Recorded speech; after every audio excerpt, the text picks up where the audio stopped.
प्रभु की स्तुति। आप इस चैनल को रोजाना सुनकर 1 साल में बाइबल पढ़ सकते हैं। Please subscribe and support. आज के बाइबल अध्याय। इतिहास की पुस्तक पहला भाग अध्याय 28। इतिहास की पुस्तक पहला भाग अध्याय 28। दाऊद की अंतिम सभा और उसकी मृत्यु। और दाऊद ने इस्राएल के सब हाकिमों को, अर्थात गोत्रों के हाकिमों और राजा की सेवा टहल करने वाले दलों के हाकिमों को, और सहस्त्रपतियों, शतपतियों और राजा और उसके पुत्रों के पशु आदि सब धन संपत्ति के अधिकारियों को, सरदारों और वीरों और सब शूरवीरों को यरूशलेम में बुलवाया।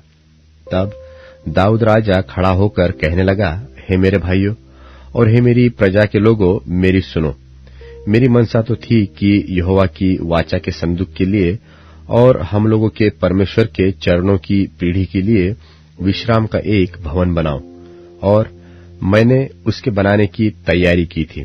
परंतु परमेश्वर ने मुझसे कहा, तू मेरे नाम का भवन बनाने न पाएगा, क्योंकि तू युद्ध करने वाला है और तूने बहुत लोहू बहाया है। तो भी इस्राएल के परमेश्वर यहोवा ने मेरे पिता के सारे घराने में से मुझी को चुन लिया कि इस्राएल का राजा सदा बना रहूं। अर्थात उसने यहूदा को प्रधान होने के लिए और यहूदा के घराने में से मेरे पिता के घराने को चुन लिया, और मेरे पिता के पुत्रों में से वह मुझी को सारे इस्राएल का राजा बनाने के लिए प्रसन्न हुआ। और मेरे सब पुत्रों में से यहोवा ने तो मुझे बहुत पुत्र दिए हैं। उसने मेरे पुत्र सुलेमान को चुन लिया है कि वह इस्राएल के ऊपर यहोवा के राज्य की गद्दी पर विराजे। और उसने मुझसे कहा कि तेरा पुत्र सुलेमान ही मेरे भवन और आंगनों को बनाएगा, क्योंकि मैंने उसको चुन लिया है कि मेरा पुत्र ठहरे और मैं उसका पिता ठहरूंगा। और यदि वह मेरी आज्ञाओं और नियमों के मानने में आजकल की नाई दृढ़ रहे, तो मैं उसका राज्य सदा स्थिर रखूंगा।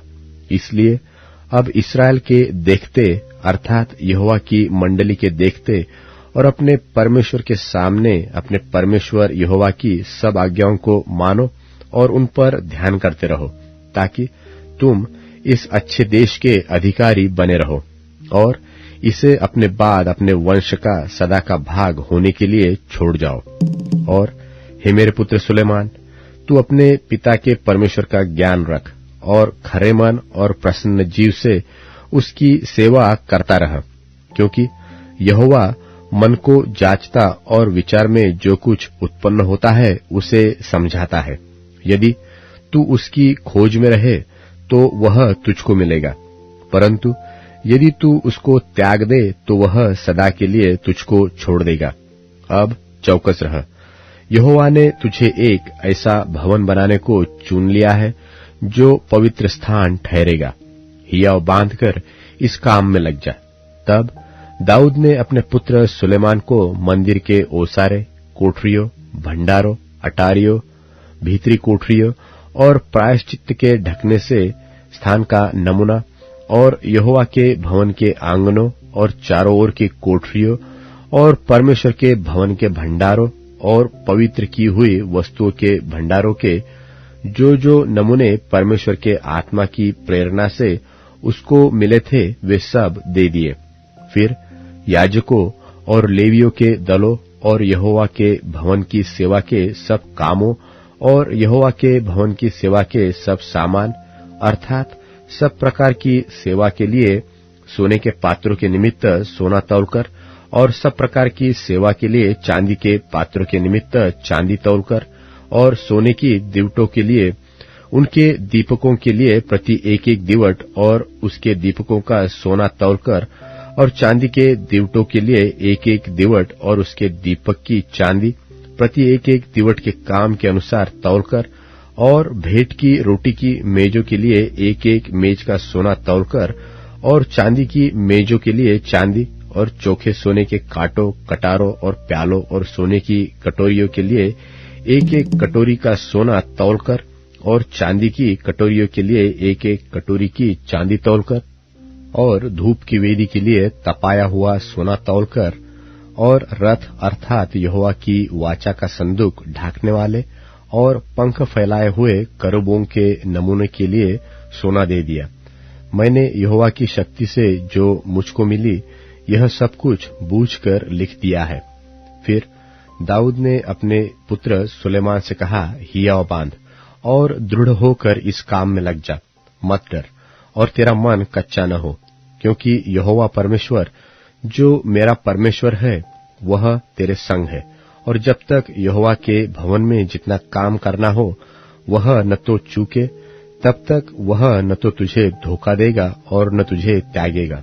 और देख, परमेश्वर के भवन के सब काम के लिए याजकों और लेवियों के दल ठहराए गए हैं, और सब प्रकार की सेवा के लिए सब प्रकार के काम प्रसन्नता से करने वाले बुद्धिमान पुरुष भी तेरा साथ देंगे, और हाकिम और सारी प्रजा के लोग भी जो कुछ तू कहेगा वही करेंगे। इतिहास की पुस्तक पहला भाग अध्याय 29। इतिहास की पुस्तक पहला भाग अध्याय 29।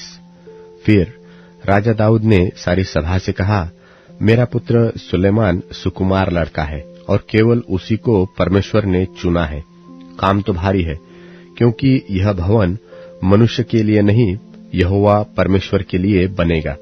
मैंने तो अपनी शक्ति भर अपने परमेश्वर के भवन के निमित्त सोने की वस्तुओं के लिए सोना, चांदी की वस्तुओं के लिए चांदी, पीतल की वस्तुओं के लिए पीतल, लोहे की वस्तुओं के लिए लोहा, और लकड़ी की वस्तुओं के लिए लकड़ी, और सुलेमानी पत्थर, और जड़ने के योग्य मणि, और पच्ची के काम के लिए रंग रंग के नग, और सब भांति के मणि, और बहुत सा संगमरमर इकट्ठा किया है।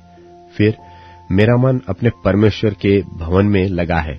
इस कारण जो कुछ मैंने पवित्र भवन के लिए इकट्ठा किया है, उस सबसे अधिक मैं अपना निज धन भी, जो सोना चांदी के रूप में मेरे पास है, अपने परमेश्वर के भवन के लिए दे देता हूँ, अर्थात 3000 किक्कार ओपीर का सोना और 7000 किक्कार तपाई हुई चांदी, जिससे कोठरियों की भीतें मढ़ी जाए, और सोने की वस्तुओं के लिए सोना और चांदी की वस्तु के लिए चांदी, और कारीगरों से बनाने वाले सब प्रकार के काम के लिए मैं उसे दे देता हूँ।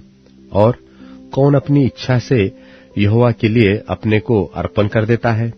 तब पितरों के घरानों के प्रधानों और इस्राएल के गोत्रों के हाकिमों और सहस्त्रपतियों और शतपतियों और राजा के काम के अधिकारियों ने अपनी अपनी इच्छा से परमेश्वर के भवन के काम के लिए 5000 किक्कार और 10,000 तर्कनों सोना, 10,000 किक्कार चांदी, 18,000 किक्कार पीतल और 1,00,000 किक्कार लोहा दे दिया।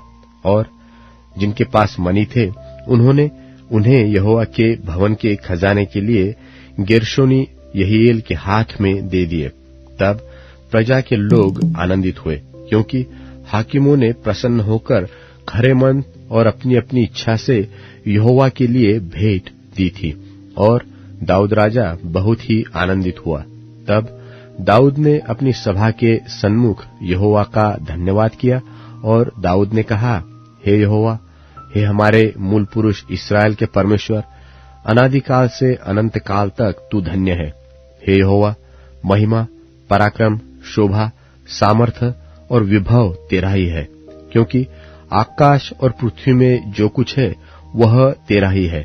हे यहोवा, राज्य तेरा है और तू सबों के ऊपर मुख्य और महान ठहरा है। धन और महिमा तेरी ओर से मिलती है और तू सबों के ऊपर प्रभुता करता है। सामर्थ्य और पराक्रम तेरे ही हाथ में है, और सब लोगों को बढ़ाना और बल देना तेरे हाथ में है।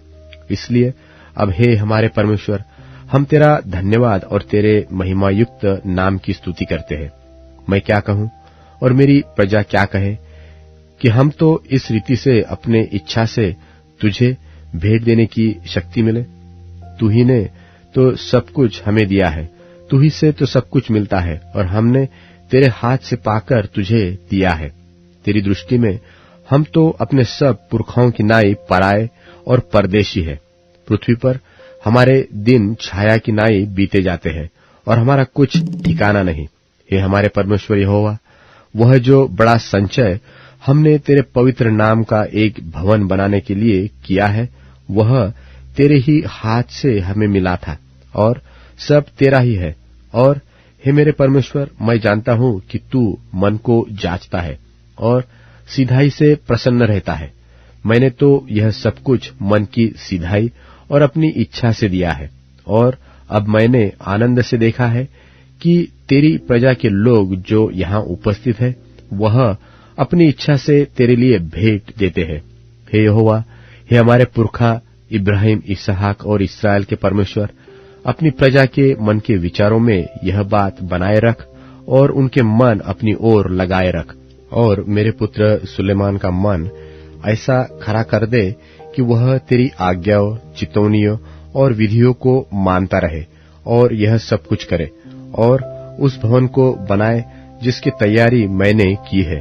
तब दाऊद ने सारी सभा से कहा, तुम अपने परमेश्वर यहोवा का धन्यवाद करो। तब सभा के सब लोगों ने अपने पितरों के परमेश्वर यहोवा का धन्यवाद किया और अपना अपना सिर झुकाकर यहोवा को और राजा को दंडवत किया। और दूसरे दिन उन्होंने यहोवा के लिए बलिदान किए, अर्थात अर्घों समेत 1000 बैल, 1000 मेंढे और 1000 भेड़ के बच्चे होम बलि करके चढ़ाए, और सब इस्राएल के लिए बहुत से मेल बलि चढ़ाए। उसी दिन यहोवा के सामने उन्होंने बड़े आनंद से खाया और पिया। फिर उन्होंने दाऊद के पुत्र सुलेमान को दूसरी बार राजा ठहराकर यहोवा की ओर से प्रधान होने के लिए उसका और याजक होने के लिए सादोक का अभिषेक किया। तब सुलेमान अपने पिता दाऊद के स्थान पर राजा होकर यहोवा के सिंहासन पर विराजने लगा और भाग्यवान हुआ, और इस्राएल उसके अधीन हुआ। और सब हाकिमों और शूरवीरों और राजा दाऊद के सब पुत्रों ने सुलेमान राजा की अधीनता अंगीकार की, और यहोवा ने सुलेमान को सब इस्राएल के देखते बहुत बढ़ाया और उसे ऐसा राजकीय ऐश्वर्य दिया जैसा उसके पहले इस्राएल के किसी राजा का न हुआ था। इस प्रकार ईशै के पुत्र दाऊद ने सारे इस्राएल के ऊपर राज्य किया, और उसके इस्राएल पर राज्य करने का समय 40 वर्ष का था। उसने 7 वर्ष तो हेब्रोन में और 33 वर्ष यरूशलेम में राज्य किया, और वह पूरे बुढ़ापे की अवस्था में दीर्घायु होकर और धन और विभव मनमाना भोग कर मर गया, और उसका पुत्र सुलेमान उसके स्थान पर राजा हुआ। आदि से अंत तक राजा दाऊद के सब कामों का वृत्तांत और उसके सब राज्य और पराक्रम का, और उस पर और इस्राएल पर वरन देश देश के सब राज्यों पर जो कुछ बीता, इसका भी वृत्तांत शमूएल दर्शी और नातान नबी और गाद दर्शी की पुस्तकों में लिखा हुआ है। लूका रचित सुसमाचार 9वां अध्याय। फिर उसने 12 को बुलाकर उन्हें सब दुष्ट आत्माओं और बीमारियों को दूर करने की सामर्थ और अधिकार दिया, और उन्हें परमेश्वर के राज्य का प्रचार करने और बीमारों को अच्छा करने के लिए भेजा। और उसने उनसे कहा, मार्ग के लिए कुछ न लेना, न तो लाठी, न झोली, न रोटी, न रुपये और न 2-2 कुर्ते। और जिस किसी घर में तुम उतरो वहीं रहो और वहीं से विदा हो।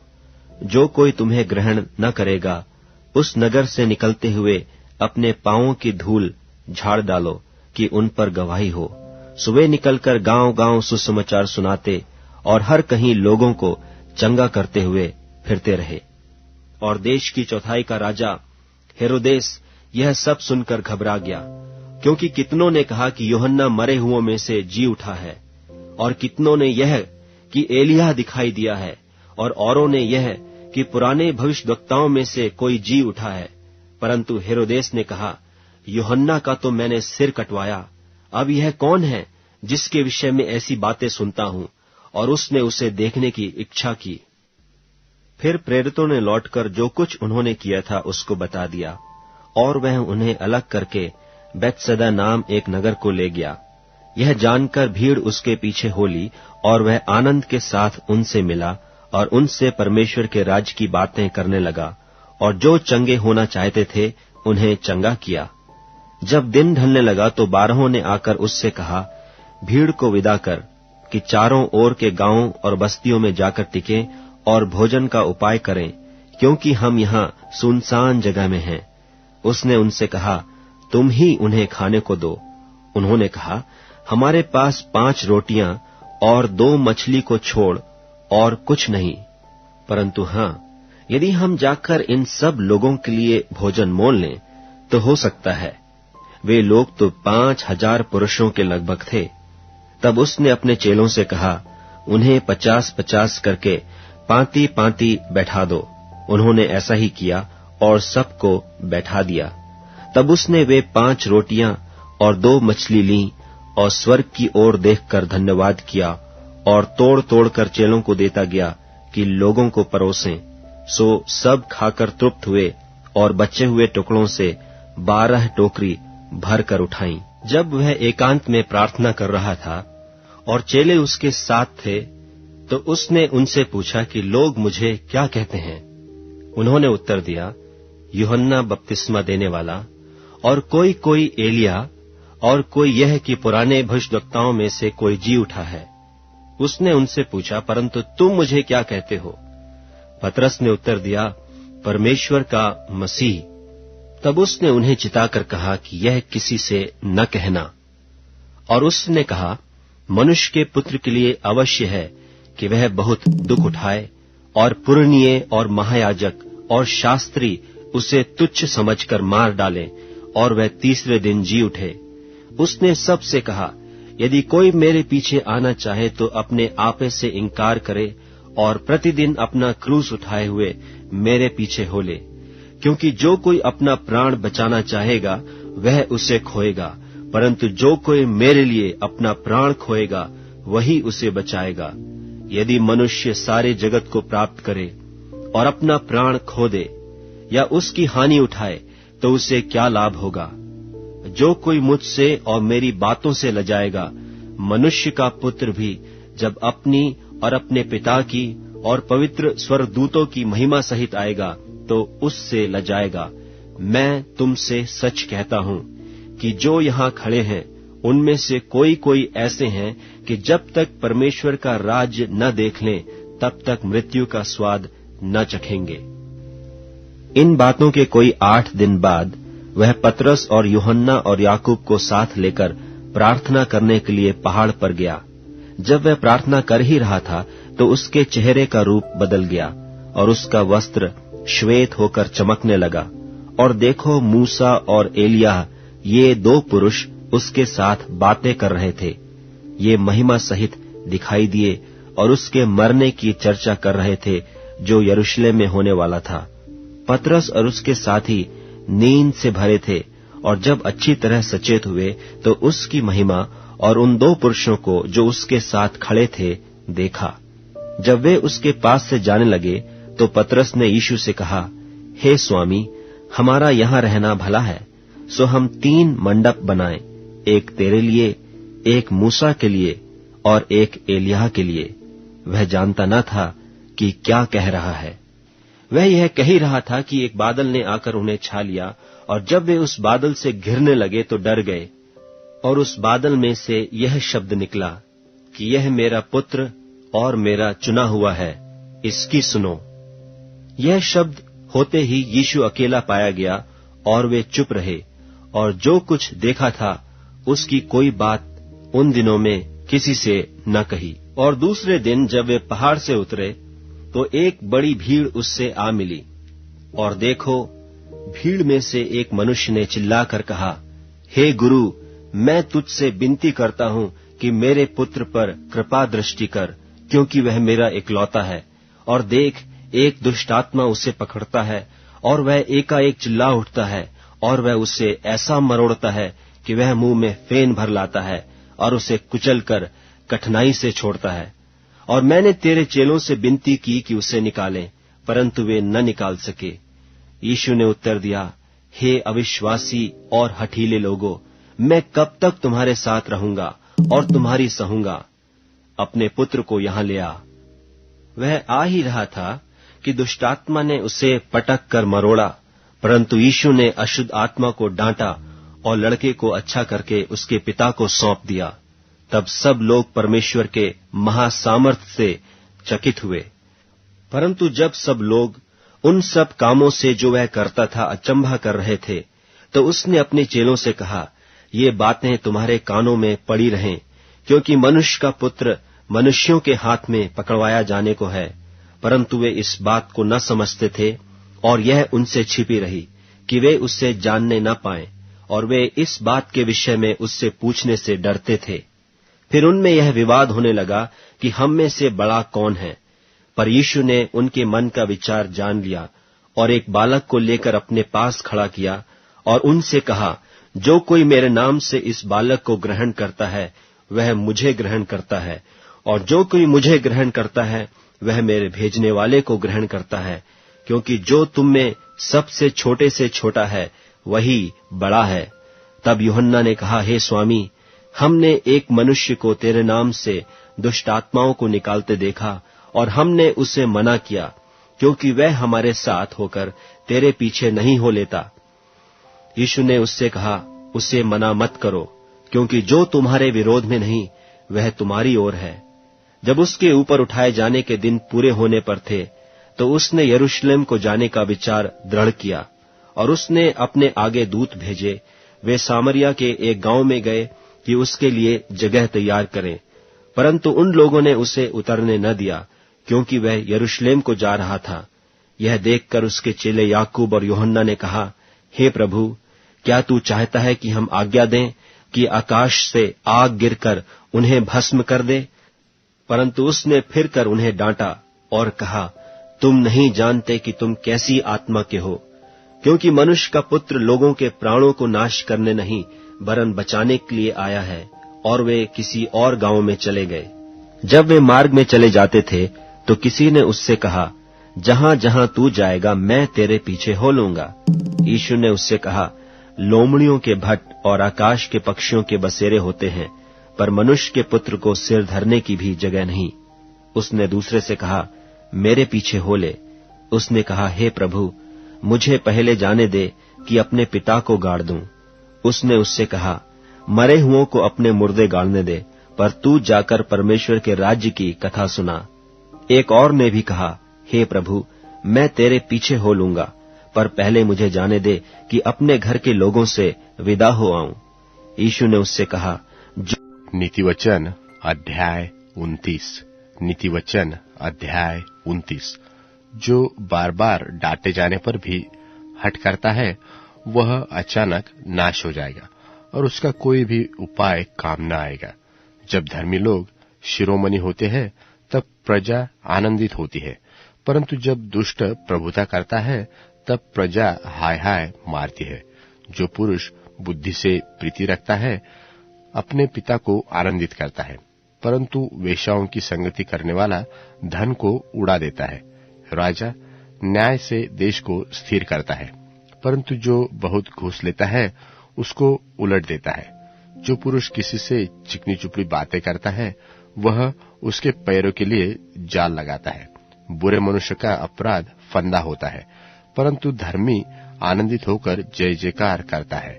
धर्मी पुरुष कंगालों के मुकदमे में मन लगाता है, परंतु दुष्ट जन उसे जानने की समझ नहीं रखता। ठट्टा करने वाले लोग नगर को फूंक देते हैं, परंतु बुद्धिमान लोग क्रोध को ठंडा करते हैं। जब बुद्धिमान मूढ़ के साथ वाद विवाद करता है, तब चाहे वह रोष करे चाहे हंसे, तो भी चैन नहीं मिलता। हत्यारे लोग खरे पुरुष से बैर रखते हैं और सीधे लोगों के प्राण की खोज करते हैं। मूर्ख अपने सारे मन की बात खोल देता है, परंतु बुद्धिमान अपने मन को रोकता और शांत कर देता है। जब हाकिम झूठी बात की ओर कान लगाता है, तब उसके सब सेवक दुष्ट हो जाते हैं। निर्धन और अंधेर करने वाला पुरुष एक समान है, और यहोवा दोनों की आंखों में ज्योति देता है। जो राजा कंगालों का न्याय सच्चाई से चुकाता, उसकी गद्दी सदैव स्थिर रहती है। छड़ी और डांट से बुद्धिमानी प्राप्त होती है, परंतु जो लड़का यूं ही छोड़ा जाता है, वह अपनी माता की लज्जा का कारण होता है। दुष्टों के बढ़ने से अपराध भी बढ़ता है, परंतु अंत में धर्मी लोग उनका गिरना देख लेते हैं। अपने बेटे की ताड़ना कर, तब उससे तुझे चैन मिलेगा और तेरा मन सुखी हो जाएगा। जहाँ दर्शन की बात नहीं होती वहाँ लोग निरंकुश हो जाते हैं और जो व्यवस्था को मानता है वह धन्य होता है। दास बातों ही के द्वारा सुधारा नहीं जाता, क्योंकि वह समझकर भी नहीं मानता। क्या तू बातें करने में उतावली करने वाले मनुष्य को देखता है? उससे अधिक तो मूर्ख ही से आशा है। जो अपने दास को उसके लड़कपन से सुकुमारपन में पालता है, वह दास अंत में उसका बेटा बन बैठता है। क्रोध करने वाला मनुष्य झगड़ा मचाता है और अत्यंत क्रोध करने वाला अपराधी भी होता है। मनुष्य गर्व के कारण नीचा खाता है, परंतु नम्र आत्मा वाला महिमा का अधिकारी होता है। जो चोर की संगति करता है वह अपने प्राण का बैरी होता है। शपथ खाने पर भी वह बात को प्रकट नहीं करता। मनुष्य का भय खाना फंदा तो जाता है, परंतु जो परमेश्वर पर भरोसा रखता है वह ऊंचे स्थान पर चढ़ाया जाता है। हाकिम से भेंट करना बहुत लोग चाहते हैं, परंतु मनुष्य का न्याय यहोवा ही करता है। धर्मी लोग कुटिल मनुष्यों से घृणा करते हैं और दुष्ट जन भी सीधी चाल चलने वालों से घृणा करता है। अब Amazon music, tune in, Spotify और YouTube म्यूजिक में उपलब्ध है। Please follow it.